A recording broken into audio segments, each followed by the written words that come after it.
sisters, Semper. From the halls of Montezuma to the shores of Tripoli, we fight our country's battles in the air, on land and sea. First to fight for right and freedom, and to keep our honor clean. We are proud to claim the title of United States Marine.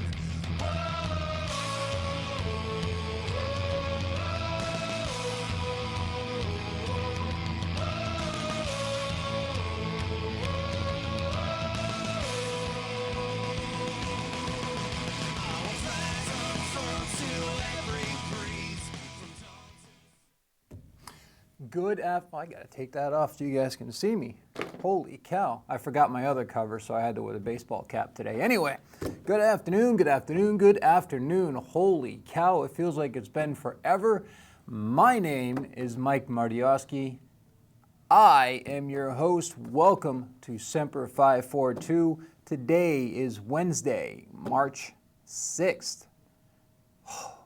Wow, it always feels like I'm saying a lot more than I am, I think. It's kind of strange. I don't know. I'll have to look into that, I guess. Anyhow, today I have, like normal, I've got papers, I've got a pen, I've got my noodle, and we are ready to go. So I'm going to read some stuff, I'm going to talk to you guys, and then that'll be that. So hopefully you guys enjoy it. Here we go. So a lot of you guys probably wonder what I have on this clipboard here. It's just I keep notes. I give myself ideas of what to talk about, and then I make notes on my notes. So anyway, like I said, today is Wednesday, March 6th. So I want to welcome you guys back, and I'm going to give you guys a brief idea of what I've been up to since the last time I was in the studio. One of the big projects that I've been doing, I've been working around through the state to get content for the show. One of the big ones I've been doing was I went up north recently to hang out with some new friends. There's this really cool place up in Pittsburgh, and I'm super excited about it. And you'll see it when I put it together. I'm doing the production, but it's run by a whole bunch of people, but I got to meet three of them. Chief John Worrell, then I got to meet Doc, and I got to meet Terry. Now these guys, together, along with their board, they run this place called Warriors at 45 North, and it's in Pittsburgh, and I cannot wait to tell you guys about it. I teased it just now a little bit. When you see the production, you'll get it. What else have I been doing? Well, been organizing some stuff for St. Patty's Day coming up, the parade. So our detachment will be walking in that parade, which will be great. We got a movie day on Sunday. Feel free to check that out. It's at Chunky's. The doors open at 10:45. If you want to go, holy cow! I thought I was going to sneeze. If you want to go, feel free to go over to our website. It's right there on the bottom of your screen, and you follow some of the links, and you can sign up to go. The movie that we're watching is the Super Mario Brothers movie. Admission is free. You just pay for your own food and drinks. I also had a meeting with the Seacoast Detachment of the Granite State Department. Great folks over there. So I wanted to set things off right, so I figured I would start it off with a joke. I can't help it. I just can't help it. All right. How do you kill a blue elephant? You use the blue elephant gun. How do you kill a pink elephant? Some of you guys are saying with a pink elephant gun, and that is incorrect. You hold his nose until he turns blue, and then you shoot it with a blue elephant gun. All right, so like we do all the time, I'm going to start off with what I like to do is the beginning of the story. So today, we are going to talk about Eugene Bondurant Sledge. Now, For those of you who have seen the HBO miniseries The Pacific, it is the counterpart to Band of Brothers. You'll recognize the name. Eugene wrote a book back in 1981. It's called With the Old Breed at Peleliu and Okinawa. It chronicled his combat experiences during World War II, and it was used as source material for the Ken Burns PBS documentary The War back in 2007, and like I just mentioned, the HBO miniseries The Pacific, which was released in 2010, in which he is portrayed by Joseph Mazzello. Great series. If you haven't seen it, I highly recommend you check it out. Eugene Sledge was born on November 4th, 1923 in Mobile, Alabama. He was born to Edward Simmons Sledge, who was a doctor, and his mom, her name was Mary Frank Sturdivant Sledge, and she was the Dean of Women's Students at Huntingdon College. In 1935, his family moved to Georgia Cottage in Mobile. He graduated from Murphy High School in Mobile in the spring of 1942. To hear more about the Hammer, stick around for the rest of the story. Up first today, our favorite old dude is getting back into the swing of things. Holy crap, this is amazing. According to Marine Corps Times and an article by Irene Lowenson, General Eric Smith, our awesome commandant, returned to work on Tuesday, yesterday, 4 months after suffering cardiac arrest. General Eric Smith, the Marine Corps Commandant, hadn't been performing the Corps' top job since he was hospitalized for a cardiac arrest on October 29, 2023. However, he repeatedly had signaled he intended to get back to work once he had recovered. Excuse me, my goodness, I can't speak today. 3 weeks after his hospitalization, he appeared in a brief video to reassure Marines, "I'll bounce back from this." I watched that video. It was pretty cool. A few months ago in January, he underwent a successful open-heart surgery to repair the congenital heart abnormality that the Corps said caused his cardiac arrest. He then reiterated his plan to return to full duty status once he could. Not only is the general back in his office, but my sources in Washington tell me he has actually lost weight and his belt line has shrunk. I guess a lot of time off will do that. Don't worry though, his trousers have been altered. They are actually one size bigger to accommodate his enormous French fourragère. How about that, folks? Congrats to him for not only returning to full duty, but also sending the message to every other person in the military that the only way to stop this Marine Corps general is to find a way to unalive him. Since we are stealing stories that other people work so hard to write, let's stay focused on some Marine Corps time stuff, shall we? This next one comes from Tiger Ali Singh. I'm just kidding. That's a WWE joke for you heathens. See, there was this guy a long while ago. Never mind. The author's real name is still Irene. I saw the photo, and the guy's last name, his whole name was PFC Jaskirat Singh, but you guys can't see the photo. So we're just going to move on. Anyway, in yesterday's article, Irene discussed how the Navy and Marines could see a change to the handling of how beards are accommodated. Some of you folks understand that certain religious people are allowed to wear beards in the Marine Corps. Specifically, wearing beards for religious purposes and the gas mask seal have been addressed yet again. This was an issue all the way back when I was still an active duty Marine. So a long time ago, it's still being discussed. The Department of the Navy has completed its long-awaited study on whether beards interfere with gas mask seals, federal court filings revealed, but don't expect to go all Grizzly Adams quite yet. First, we need to figure out exactly what that would mean for sailors and Marines going forward. So the big thing is, when it comes to the gas mask, in order to wear it properly, it's got to fit super tight against your skin so the chemicals and stuff don't get in there, and allegedly beards and face hair can prevent that. Anyway, while the study's findings have not been disclosed, court filings make clear that the department is now mulling changes to unspecified aspects of its policies governing when sailors and Marines with religious or medical accommodations may wear beards. Department officials haven't provided an update on the beard study, which Secretary of the Navy Carlos Del Toro initiated in November of 2021. They haven't updated it for months.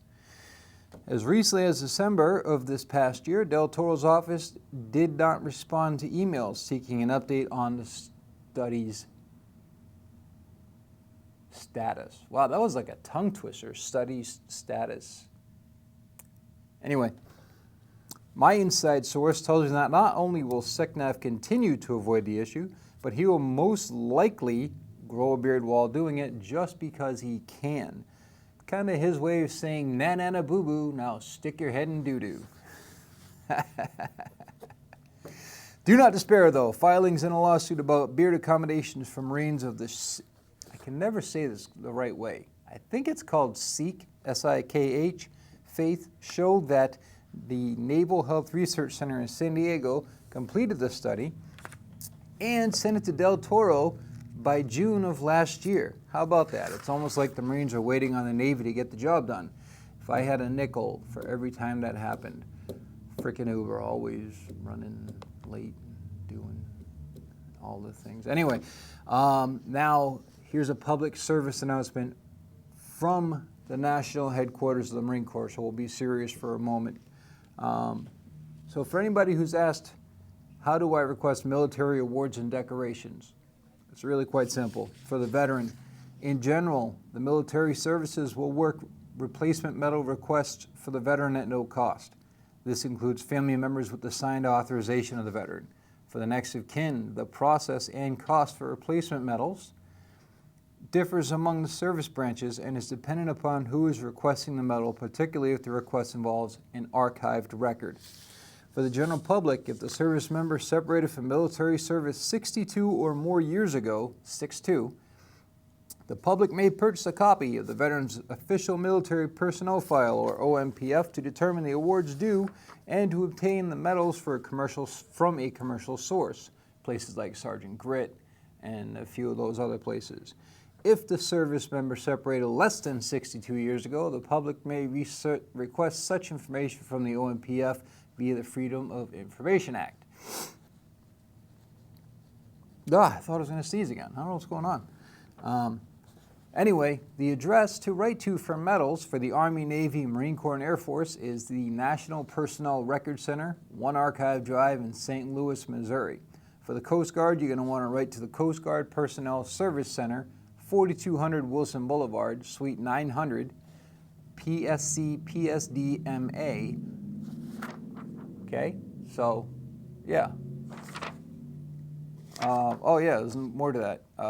Stop 7200 in Arlington, Virginia. All information regarding what is needed can be found at https://www.archives.gov/personnel/awards and decorations. Now, since we discussed medals, let's talk about earning them, specifically warfighting. I love it. One of my favorite subjects. There's nothing that goes hand in hand like Marines and disposing of bad guys. Just ask those fellows from that one country that one time. According to the Marine Corps website, the Marine Corps' XQ-58A Valkyrie, a highly autonomous, low-cost, tactical, unmanned aerial vehicle, successfully completed its second test flight February 23, 2024 at Edgeland Air Force Base in Florida. The XQ-58A provides the Marine Corps with a testbed platform for developing technologies and new concepts in support of the Marine Air Ground Task Force, such as autonomous flight and unmanned teaming with crewed aircraft. What that means is it gives the ability to take the fight in a different direction while simultaneously allowing for us to fight the bad guys either autonomously or teaming with fighter jets. So we can have a fighter jet formation and we can have this drone kind of thing, or helicopters with this drone kind of thing. Anyway, I forgot where I was, but that is okay, because I'll find it in a second. Here we go. So, The Marine Corps' continued experimentation with the XQ-58A is sponsored under the Department of Defense's Rapid Defense Experimentation Reserve Program, which accelerates the delivery of capabilities to the Joint Force. The successful flight is a key milestone in implementing Project Eagle, the service's aviation modernization strategy in support of broader force rough day. In support of broader force design modernization efforts. The XQ-58A and other Project Eagle research and experimental platforms such as the Series A7 Aerial Tilt-Rotor Attack Drone, or the HK Aerial, will inform capabilities needed in future conflicts out to 2040. The Marine Corps Warfighting Lab and the Deputy Commandant for Aviation's Cunningham Group, an internal working group responsible for planning and implementation of Project Eagle, played an instrumental role in coordinating across the Department of Defense for support for the flight. The future battle space demands new aviation platforms that embrace the austere environment and bring the fight to the enemy at a place of our choosing, said Lieutenant Colonel Bradley Buick, Capabilities Officer for Cyberdyne Industries, a subsidiary of the Cunningham Group. This joint collaboration was supported by the Office of the Undersecretary of Defense for Research and Engineering, the U.S. Air Force's 40th Flight Test Squadron, the U.S. Air Force's 96th Test Wing, Naval Air Systems Command, Naval Air Warfare Center, Aircraft Division's Airworks, and Detroit-based private company OCP. This broad team facilitated ongoing research, development, test, and evaluation for the aircraft for its first 2 flights. Working alongside our naval and joint partners is a testament to joint innovation as marine aviation adapts and evolves to the changing character of conflict, said Lieutenant Colonel Gavin Robillard, Lead Aviation Strategy and Plans Officer for the Cunningham Group. Wow, that guy has a heck of a title, huh? Anyway, insider information regarding the project discussed the man in charge of the Invisible Opposition Forces, or as we like to call it, the OP-4. Captain John Connor was giddy with anticipation as he put his helicopter skills on display in vain attempts to shoot down the HK aerials that were flying escort for the new UAV. Captain Connor was interviewed later and said, "This is an exciting chapter in our combat textbooks moving forward. It is absolutely amazing what these machines can do. I really can't see any downside to having these weapons in our arsenal." Since we're talking about warfighting, let's crack into this gem, shall we?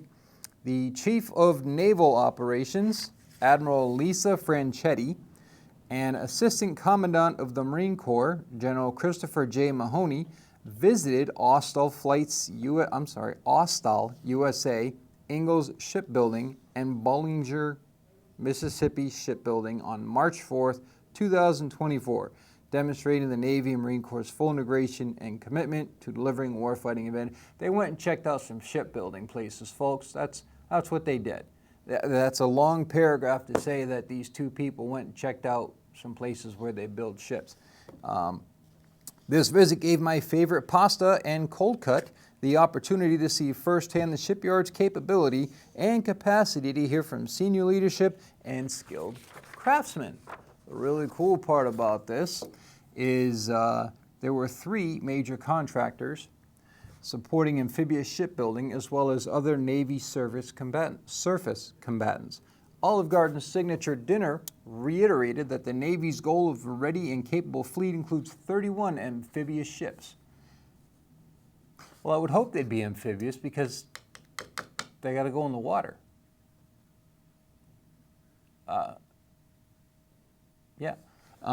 I'm grateful for the partnership we have with Congress, with industry, and with our Navy team here that fields America's warfighting Navy. The Gulf Coast shipbuilding industry is a vital part of our defense industrial base, building both manned and unmanned platforms. These investments we make in our industry partnerships is essential to putting more ready players on the field. Chef Boyardee's second cousin said this to reporters while checking out the big boats being built. Oscar Mayer's famous lunch meat added, "The men and women here in Pascagoula are critical to our national defense. These amphibious warfare ships provide our combatant commanders with the most versatile platform in the U.S. inventory, and America's strategic maritime advantage depends on the work they're doing here today. I don't know if it was actually that day or like in general. I mean, because if they're just turning bolts or welding some stuff on that day. Anyway, stops on the tour of the shipyard included stops at newly constructed steel facility and aboard the Independence-class Littoral Combat Ship LCS Pre-Commissioning Unit Kingsville. So that's pretty cool. They got to go check out some ships. Yeah. So the Littoral Combat Ship is important to our Navy. These platforms have the capability to do multiple missions, and we have a validated need for them. Around the world today, LCS is playing a valuable role in the surface warfare mission and is expanding to support the mine countermeasures mission and unmanned surface vessel operations. All right, well, that's going to do it for recaps. I just want to thank you guys for sticking with me. It's been kind of a rough one today. Holy cow. So now, the rest of the story. You remember I discussed Eugene Sledge. So let's talk about him. Eugene Sledge was a sickly child and lost 2 years of schooling due to rheumatic fever, which left him with a heart murmur. For those of you who've ever had a heart murmur, they kind of suck. Anyway, however, once the condition subsided, his family encouraged him to enroll in college rather than join the military. He wanted to be in the military, so his folks were trying to talk him out of it. His close childhood friend, Sidney Phillips, also wrote to Sledge from Guadalcanal and urged him not to join in any of the fighting. In the fall of 1942, Sledge enrolled in the Marion Military Institute in Marion, Alabama, but then he chose to volunteer for the U.S. Marine Corps in December 1942, so he changed his mind about a month later.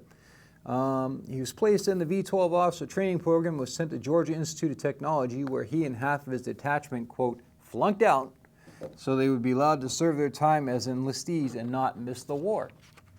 Interesting attitude. You know, if we had more people like that today. Anyway, once he was out of school, he was assigned duty as an enlistment in Kilo, 3rd Battalion, 5th Marines. Hurrah! That was my unit, 3rd Battalion, 5th Marines. 1st Marine Division, where he served with Corporal R.V. Burgeon and PFC Merrill Snafu Shelton. He rose to the rank of corporal while in the Pacific Theater and saw combat as a 60mm mortarman at Peleliu in Okinawa. Hey, I was also a 60mm mortarman. This guy's all right. Anyway, when it became when fighting became too close to use the mortars, he was a stretcher bearer and a rifleman as well. During his service, he kept notes of what happened in his pocket-sized New Testament. Those notes then became the basis of his book, which was then used as the source material for both the PBS show and the series that we alluded to earlier on. Anyway, he got out of the war, and he was a corporal when he got out. After the war ended, he attended Auburn University, which was then known as Alabama Polytechnic Institute. I've got a whole bunch of stuff written here, but basically what it came down to was he got out, and he ran into some trouble in later life, the way most vets do, and he stopped enjoying things like hunting, which was his favorite thing to do. He couldn't do it anymore. One day his father told him, instead of shooting birds, why don't you be an observer? Categorize them, watch them, which led to him going to college and then eventually getting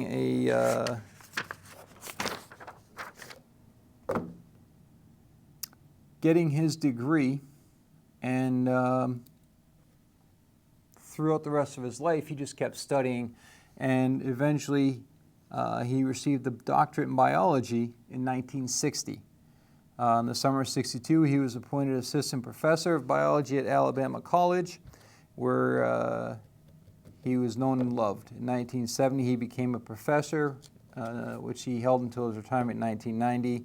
And then in 2001, he died after a long battle with stomach cancer. That's going to do it for me, folks. Thanks for watching today, and Semper Fi.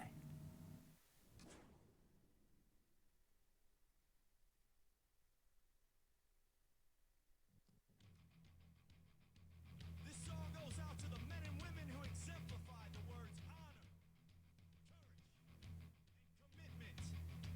They are the few. They are the proud. They are the United States Marines. Semper Fi, my brothers and sisters. Semper Fi. From the halls of Montezuma to the shores of Tripoli, we fight our country's battles in the air, on land and sea. First to fight for right and freedom, and to keep our honor clean. We are proud to claim the title of United States Marine.